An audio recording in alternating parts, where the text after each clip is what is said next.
Hello everyone, I welcome you all in your accountancy class. We were discussing about issue of debentures.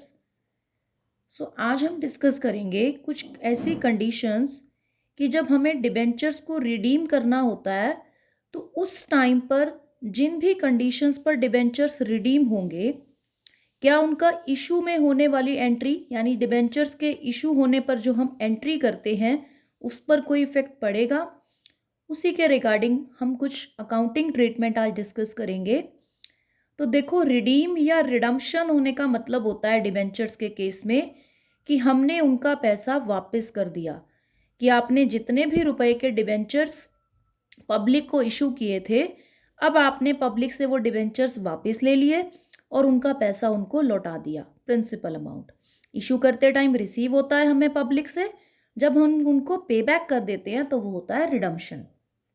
तो कई बार हम कहते हैं कि ये 100 रुपीज़ की फेस वैल्यू का डिबेंचर है, इसको हम रिडम्पशन के टाइम आपको ना एक डिबेंचर के 100 नहीं 120 रुपीज़ देंगे, यानी प्रीमियम के ऊपर हम आपका डिबेंचर जो है वो रिडीम करेंगे। ये भी हो सकता है। और नॉर्मली एट पार के ऊपर यानी 100 वाला 100 में करेंगे, ये तो ऑब्वियसली हो सकता है। डिस्काउंट के ऊपर कभी रिडम्पशन नहीं होगा, क्योंकि कस्टमर कभी नहीं चाहेगा कि मैं 100 में लूँ, मतलब पब्लिक कभी नहीं चाहेगी कि मैं 100 में लूँ डिबेंचर और मुझे बाद में कम प्राइस मिलेगा। तो अब आपने बस इतना देखना है कि इशू करते टाइम उस एंट्री के ऊपर क्या इफेक्ट पड़ेगा। तो पहले तो हम नॉर्मल कंडीशंस डिस्कस करेंगे कि जब हमने इशू भी जो है वो एट पार के ऊपर किए और हमारा जो रिडम्पशन है वो भी एट पार के ऊपर हो रहा है। अब देखो, रिडम्पशन वाला चैप्टर जरूर आपके सिलेबस से चला गया है, लेकिन ये जो टॉपिक है ये बेसिक टॉपिक है, तो ये आपको करना है कि यहाँ पर आपको दे बताना है ना कि इशू की एंट्री के ऊपर क्या फर्क पड़ रहा है।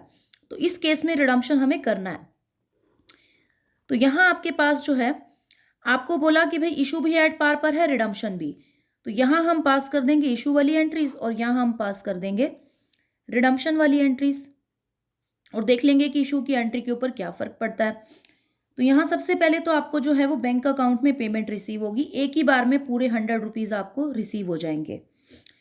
अब दोनों ही एट पार पर हैं तो कोई खास फर्क पड़ेगा नहीं, बस आप एक बार एंट्रीज देख लो ताकि आगे आने वाली एंट्रीज आपको स्टेप बाय स्टेप समझ में आती रहे।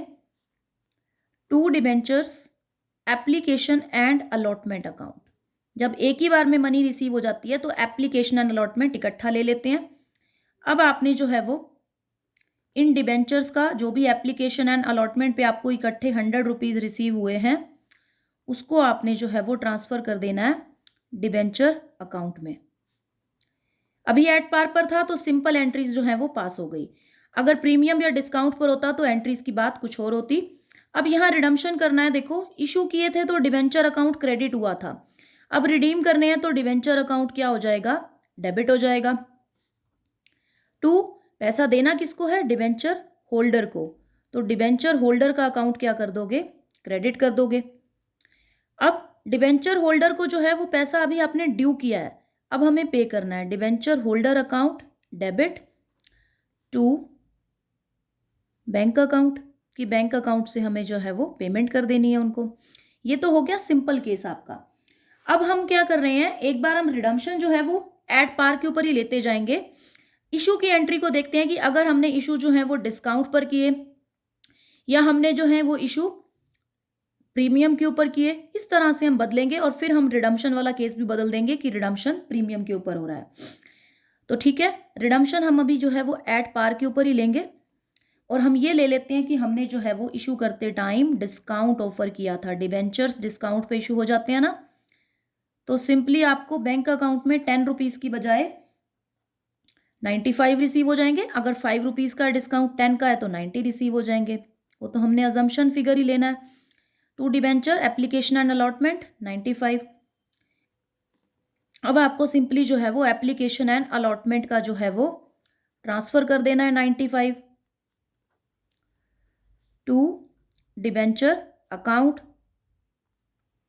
और यहाँ आपने जो है वो सिंपली जो है आपकी ये, क्योंकि एट पार पर है तो फिलहाल यहाँ कोई प्रीमियम वगैरह तो पे है नहीं डिबेंचर होल्डर्स को, तो सेम टू सेम एंट्री यहाँ रिपीट होगी कि नॉर्मली उनको आपने एट पार पे रिडीम करना है, चाहे उनको इशू करते टाइम आपने 95 लिए तो अब यहाँ पे एक चीज़ और भी देखनी थी आपको, यहाँ हमें डिबेंचर अकाउंट में यहाँ हमें डिबेंचर अकाउंट में 100 रुपीज़ ट्रांसफ़र करने हैं और डिस्काउंट की एंट्री पास करनी है कि discount on issue of debentures, कि डिबेंचर्स के इशू के ऊपर हमें 5 रुपीज़ का डिस्काउंट देना है और डिबेंचर अकाउंट में हमेशा ही फेस वैल्यू जाती है, तो यहाँ आपको जो है वो 100 रुपीज़ ट्रांसफ़र करने हैं, not 95, this was by mistake, to debenture account, तो यहाँ आपको जो है वो 100 रुपीज़ ट्रांसफ़र करने हैं। और अब अगर आपका जो रिडम्पशन है वो एट पार पर है तो same to same entry repeat होगी, क्योंकि रिडम्पशन में तो 100 रुपीज़ पे करने हैं, इशू के टाइम जो डिस्काउंट था उसकी हमने एंट्री जो है वो पास कर दी है। नाउ अब हम ले रहे हैं कि रिडम्पशन अभी भी एट पार पर है तो सेम एंट्री पास होगी, लेकिन हमने इशू करते टाइम प्रीमियम चार्ज किया था अपने डिवेंचर होल्डर से, तो अब हम क्या एंट्री करेंगे। अब प्रीमियम था तो इसका मतलब 100 वाला डिवेंचर कुछ एक्स्ट्रा में ही हुआ होगा इशू, जैसे कि 105 में हो गया, तो bank account debit to debenture application and allotment account 105। अब आपको जो है वो क्या करना है, डिबेंचर एप्लीकेशन एंड अलॉटमेंट का जो अमाउंट है आपको वो आपको ट्रांसफ़र करना है डिबेंचर अकाउंट में, लेकिन डिबेंचर अकाउंट में जाएगी सिर्फ फेस वैल्यू। अब डिबेंचर अकाउंट कहता है कि बाकी आपका कुछ भी है, चाहे डिस्काउंट है या सिक्योरिटी प्रीमियम रिजर्व अकाउंट है, उसके लिए आप अलग से अकाउंट खोल लो, मैं अपने में जो है वो फेस वैल्यू ही लूँगा। तो यहाँ इसने भी फेस वैल्यू ली थी, तब हमने डिस्काउंट अकाउंट डेबिट किया था क्योंकि लॉस था हमारे लिए। अब हमें जो है वो रिसीव हो रहा है प्रीमियम, तो इसको आपने क्या कर देना है, क्रेडिट कर देना है। तो क्रेडिट हो गया, डिबेंचर अकाउंट में 100 रुपीज़ गए और ये एट पार पर ही चल रहा है, तो इसीलिए जो है यहाँ तो जो है आपको सेम टू सेम एंट्रीज को रिपीट करना है। अब हम डिस्कस करते हैं भाई कि हमारा रिडम्पशन जो है ना वो भी तो प्रीमियम के ऊपर हो सकता है। तो अगर अब रिडम्पशन आपका प्रीमियम पर है तो उस केस में क्या एंट्रीज पास होंगी, कि रिडम्पशन कर रहे हैं, रिडम्पशन कभी डिस्काउंट पर तो होता नहीं, तो रिडम्पशन जो है वो एट प्रीमियम हो सकता है।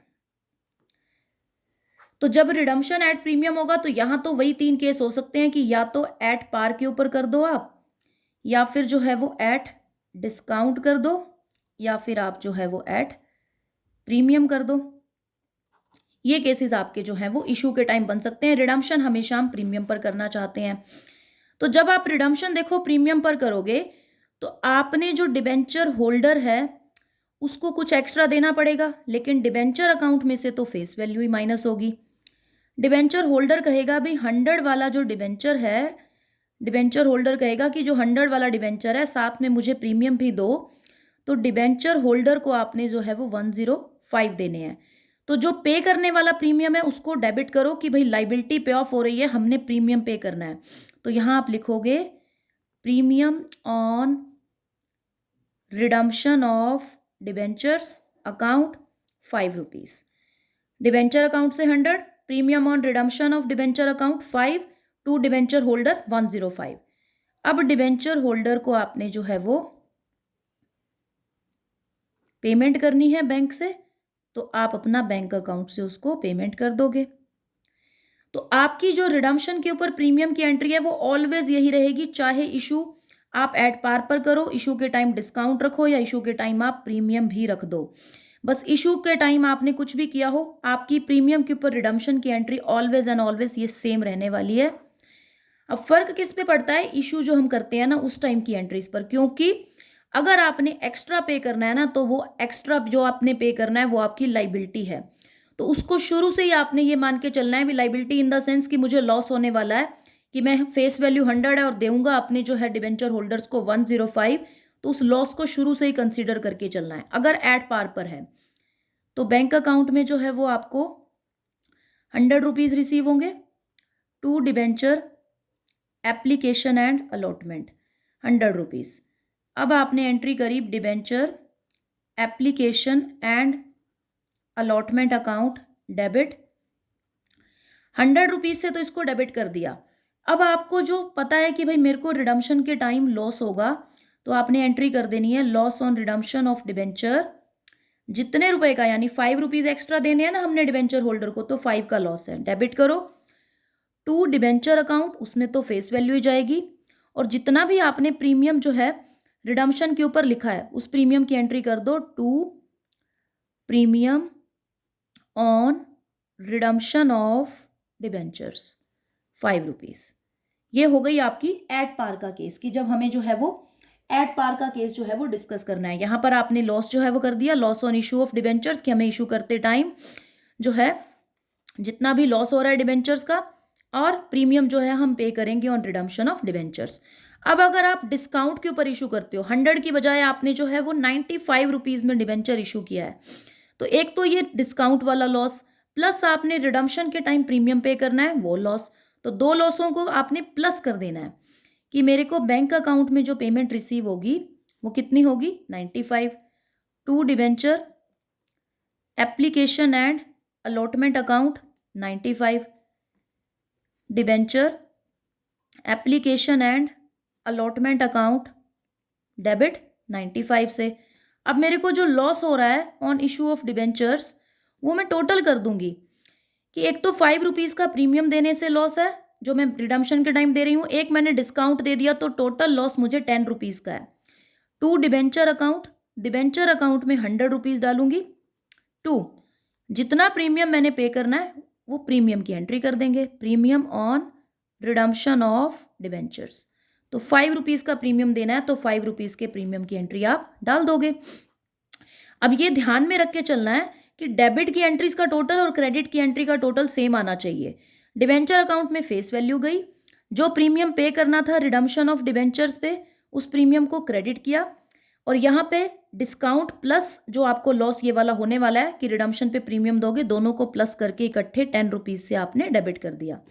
अब है कि मैं इशू भी प्रीमियम पर करूँ और आपको जो है वो रिडम्पशन भी प्रीमियम पर करना हो, तो ये नहीं सोचना कि भाई दोनों जो प्रीमियम है आपस में कैंसिल हो जाएंगे, नहीं। जो आप प्रीमियम रिसीव करते हो वो प्रीमियम आपके लिए रिजर्व का पार्ट होता है, और जो प्रीमियम आपने पे करना होता है वो आपकी लाइबिलिटी होती है। शुरू में उसको आपने लॉस मानना है कि भाई मेरे को लॉस होगा क्योंकि मैं रिडम्पशन के टाइम प्रीमियम पे करूंगी। जैसे कि आपने बैंक अकाउंट में रिसीव किए 100 वाला डिबेंचर जो है वो आपने सपोज करो 102 या फिर 107 कितना भी मान लो उतने में आपने जो है वो इशू किया, कि ज़्यादा प्रीमियम भी मांग सकते हैं रिडम्पशन के टाइम पे, हमने जितने केसेस पॉसिबल हैं। हम जो सपोज करो ले रहे हैं कि भाई 102 जो है हमने बैंक अकाउंट में जो है इतना रिसीव किया, 2 रुपीज़ का प्रीमियम रिसीव किया। To debenture application and allotment account, तो आपको 102 जो है वो रिसीव हो गए। अब जो है आपने जो है इसको सेटल करना है कि debenture application and allotment account debit 102। अब आपको जो है ना जितना टोटल प्रीमियम पे करना है रिडम्पशन पे वो टोटल लॉस है, इस प्रीमियम से उसका कोई नाता नहीं है कि मुझे 2 रुपीज़ एक्स्ट्रा रिसीव हो रहे हैं तो मेरा लॉस कम है, नो। आपको जितना आपको प्रीमियम पे करना है that is your loss, loss on issue of debentures. तो आपको तो 5 रुपीज़ का प्रीमियम पे करना है, वो आपका लॉस है, ठीक है। तो अब आपने डिबेंचर अकाउंट में जो है वो 100 रुपीज़ ट्रांसफ़र किए। टू, एक प्रीमियम तो ये क्रेडिट करो कि आपको जो रिसीव हो रहा है 2 रुपीज़ का प्रीमियम डिबेंचर्स के ऊपर, to security premium reserve account 2 rupees, और एक प्रीमियम आपको पे करना है to premium on redemption of debentures, वो कितना है आपका 5 रुपीज़ का। तो अब आप देख लो 107 डेबिट की एंट्री बोल रही है, 107 क्रेडिट की एंट्री, और यहाँ रिडम्पशन की एंट्रीज वही रहेंगी बार बार जो हमने ऊपर की थी कि नॉर्मली डिबेंचर होल्डर्स को बस एक्स्ट्रा पेमेंट जाएगी, तो जो वो पेमेंट प्रीमियम के रूप में करनी है वो डेबिट होगी। क्यों? क्योंकि लाइबिलिटी पे ऑफ हो जाएगी, इसीलिए डेबिट हो जाएगा वो प्रीमियम। तो ये आपका जो है वो इससे रिलेटेड काम था।